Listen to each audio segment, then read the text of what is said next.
और बड़ी खबर इस वक्त की, यूक्रेन हमले से जुड़ी इस वक्त की बड़ी खबर। बस कुछ ही घंटों में कीव पर कब्जा होने वाला है। हमले में अब तक सबसे ज्यादा गोलीबारी कई जगह पर रूस यूक्रेन के बीच सीधी लड़ाई है। बहुत बड़ी खबर इसे कहा जाएगा। कुछ ही देर में कीव पर कब्जा, यह कहा जा रहा है कुछ समय, और उसके बाद कीव पर कब्जा होने जा रहा है।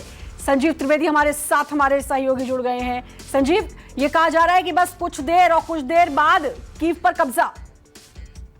देखिए, ये अपने आप में बहुत लोगों को आश्चर्य हो रहा है कि गुरुवार को ये हमला शुरू हुआ और यूक्रेन रूस की सेना के सामने नहीं टिक सकता है। लेकिन क्या वजह है, आज 2 दिन बीत गए और इतने घंटे के बावजूद यूक्रेनी फौजें लड़ती नजर आ रही हैं। लेकिन आप भी जानती हैं, उनकी जो क्षमताएं हैं उनकी बहादुरी से कम हैं। वो बहादुरी के साथ लड़ रहे हैं, लेकिन अब बिल्कुल दाखिल हो चुका है रूसी फौजों का टैंक कीव शहर में, और कई इलाकों में तो वो काबिज हो भी चुके हैं। लेकिन जो सबसे इम्पोर्टेंट इलाके हैं, जो सरकारी इलाके हैं, वहां वे नहीं हैं और फौजें अभी भी टक्कर दे रही हैं। लेकिन ऐसा लगता है कि बस कुछ घंटों की बात है। बहुत आसान यूक्रेन की फौजों के लिए है नहीं कि वो ज्यादा देर तक होल्ड आउट करें। ठीक, हालांकि 24 तारीख से यह हमला लगातार जारी है, तो इसे कहा जाएगा कि काफी देर कर दी रूस जैसे ताकतवर देश के लिए, उस मुल्क के लिए कीव पर कब्जे में देरी हुई है। देखिए, बहुत ज्यादा फायर पावर का इस्तेमाल अगर किया जाता तो शायद ये पहले हो जाता। लेकिन जब बहुत ज्यादा फायर पावर का इस्तेमाल किया जाएगा तो सिविलियन कैजुअलिटी ज्यादा होने का खतरा है। जो आम नागरिकों के मारे जाने की चिंता एक रहती है, क्योंकि वो अंतर्राष्ट्रीय समुदाय में रूस को एक बहुत ही सवालिया निगाहों में आ जाने वाली बात हो जाएगी। वैसे भी सवालिया निगाहें उठ रही हैं रूस के ऊपर, तो उसकी कोशिश ये है कि कोलेटरल डैमेज जो है वो कम से कम हो। और शायद यही वजह है कि रूस बहुत बड़ी सेना है, बावजूद इसके वो इस कार्रवाई को धीरे धीरे अंजाम दे रहा है और वो बहुत जल्दीबाजी में कीव पर कब्जा नहीं करना चाह रहा है। जी, कीव पर कब्जा, कीव यूक्रेन की राजधानी, कीव पर कब्जे के बाद नेक्स्ट क्या हो सकता है? देखिए, इस बात को मानकर चलिए कि कीव का देर सवेर रूसियों के कब्जे में आ जाएगा और बातचीत की जो बात हो रही है वो बातचीत भी इसी दिशा में होगी कि रूसी कब्जा कैसे बना रहे। पहले वाली स्थिति यूक्रेन की नहीं रहने जा रही है। लेकिन इसके बाद 2 संभावनाएं हैं। या तो वहां पर रूस अपना झंडा फहराएगा और उसे मिला लिया जाएगा रूस में यूक्रेन को, जैसा कि खुद पुतिन कह चुके हैं कि वो यूक्रेन को तो देश ही नहीं मानते हैं। लेकिन ऐसा लगता नहीं है, क्योंकि बाद के बयानों में उन्होंने ये कह दिया है कि वो शासन नहीं करना चाहते हैं यूक्रेन पर। तो संभव है कि वहां कोई समर्थक सत्ता को स्थापित किया जाए जो मॉस्को की तरफदारी में लगी रहे। और या फिर ये भी संभावना है कि यूक्रेन एक बड़ा देश है और यूक्रेन को 2 हिस्सों में बांटा जा सकता है और एक हिस्सा पूरी तरह से रूस में मिला लिया जा सकता है और दूसरे हिस्से में मॉस्को समर्थित सरकार को वहां बिठाया जा सकता है। तो ये तमाम संभावनाएं तभी जब कीव पर पूरी तरह से कब्जा हो जाए। अभी तो कीव पर कब्जा ही बाकी है। जी, संजीव, आप बने रहे हमारे साथ। अगली बड़ी खबर का रुख करेंगे। तीसरे विश्व युद्ध से एक कदम दूर दुनिया। यूक्रेन बॉर्डर पर नेटो देशों में एनआरएफ तैनात, जमीन आसमान और समंदर में एनआरएफ तैनात। पुतिन की छोटी सी चूक तीसरा विश्व युद्ध कराएगी। तो अब एनआरएफ की तैनाती हो चुकी है और अब इसकी तैनाती के बाद क्या तीसरा विश्व युद्ध हो सकता है अगर पुतिन ने छोटी सी भी चूक कर दी तो?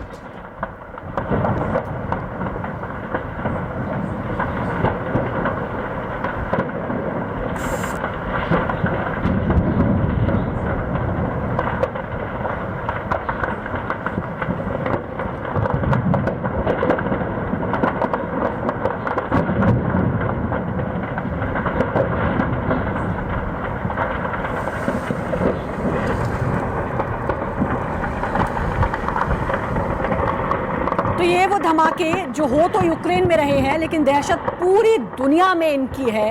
अंदाजा लगाइए यूक्रेन में जो लोग होंगे उनकी स्थिति इस समय क्या होगी। संजीव हमारे साथ लगातार जुड़े हुए हैं। संजीव, अब नेटो ने एनआरएफ तैनात कर दी है, तो इसके बाद क्या यह समझा जाए कि पुतिन की एक छोटी सी चूक जो है वो विश्व युद्ध करा सकती है?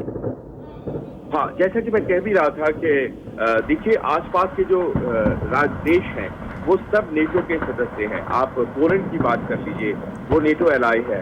आप जो 3 बाल्टिक राज्य हैं, एस्टोनिया, लाटविया और लिथुआनिया, ये तीनों छोटे छोटे देश हैं लेकिन नेटो के सदस्य देश हैं और ये रूस के पश्चिम में आते हैं। तो ये तमाम ऐसे देश हैं जहां पर इस वक्त नेटो की सेनाएं पहुंच चुकी हैं और इसके अलावा आसपास के समंदर और आसमान में भी जारी है। 40,000 के आसपास ट्रुप्स हैं जो कि इस वक्त एक पोटेंशियल बड़ी सेना के तौर पर नेटो रिस्पॉन्स फोर्स की तरह वो उस इलाके में हैं। और ये अगर जरा सी भी गलती होती है और कोई भी एक गोला दाग दिया जाता है जो पोलैंड या रोमेनिया या एस्टोनिया वहां जाके गिरता है, कोई भी एक मिसाइल दाग दी जाती है, तो फिर जाहिर है कि आर्टिकल 5 जो नेटो का है उसे इन्वोक किया जाएगा। और आर्टिकल 5 में साफ लिखा गया है कि किसी एक पर हमला सब पर हमला हो जाता है और उसके बाद रूस के खिलाफ सभी टूट पड़ेंगे और विश्व युद्ध का खतरा बन जाएगा। तो आप ये समझ लीजिए कि नेटो रिस्पॉन्स फोर्स का डिप्लॉयमेंट जो हुआ है वो बहुत बड़ी बात है, कभी इतिहास में नहीं हुआ था। और कुल मिलाकर ऐसा लगता है कि ये एक संभावना बन रही है कि अब रूस को दबाव में लिया जाए। जी, तो ये संभावना है कि रूस को जवाब मिल गया है और अगर एक छोटी सी चूक पुतिन की हुई तो विश्व युद्ध हो सकता है। और इस विश्व युद्ध से क्या कुछ होगा संजीव, ये शायद किसी के भी सोच के रोंगटे खड़े हो जाएंगे। अगर ये होता है पूरी दुनिया में तबाही आ जाएगी। देखिए, युद्ध का अपना एक डायनेमिक्स होता है, उसमें सबसे ज्यादा जो नुकसान होता है वो आम आदमी का होता है। लड़ते तो 2 नेता हैं, लेकिन जब नुकसान शुरू होता है तो हम यूक्रेन की राजधानी कीव में देख रहे हैं किस तरह से अस्पतालों में, मेट्रो स्टेशन में अपना तफरीह का माहौल है, लोग बाग छिप रहे हैं। और ऐसे में जाहिर है कि जो एक विस्तारवादी नीति किसी नेता की होती है उसका खामियाजा आम आदमी भुगत रहा है। तृतीय विश्व युद्ध तो छोड़ दीजिए, एक सामान्य युद्ध में भी नुकसान बहुत ज्यादा। और ऐसे में जबकि हम कीव में देख रहे हैं ये लो स्केल वॉरफेयर है, ये वैसा वॉरफेयर नहीं है जिसकी कल्पना तृतीय विश्व युद्ध में की जा सकती है। तो कुल मिलाकर के जाहिर है कि सब लोग बचना चाह रहे हैं, लेकिन आज की तारीख में रूस पर प्रेशर बढ़ाया जा रहा है नेटो की तरफ से। ये एक अलायंस है और ये अलायंस बहुत मजबूत अलायंस है, रूस जानता है। और एक ऑफेंसिव तरीके से नहीं बल्कि डिफेंसिव तरीके से प्रेशर बढ़ाने की कार्रवाई है। तमाम रूस के आसपास के वो देश जो कि नेटो के हैं वहां पर डिप्लॉयमेंट है और जरा सी गलती आप करेंगे हम आप पर हमला करेंगे, इस तरह का संदेश रूस को पहुंचाया जा रहा है। ठीक, नमस्कार, मैं हूं मानक गुप्ता।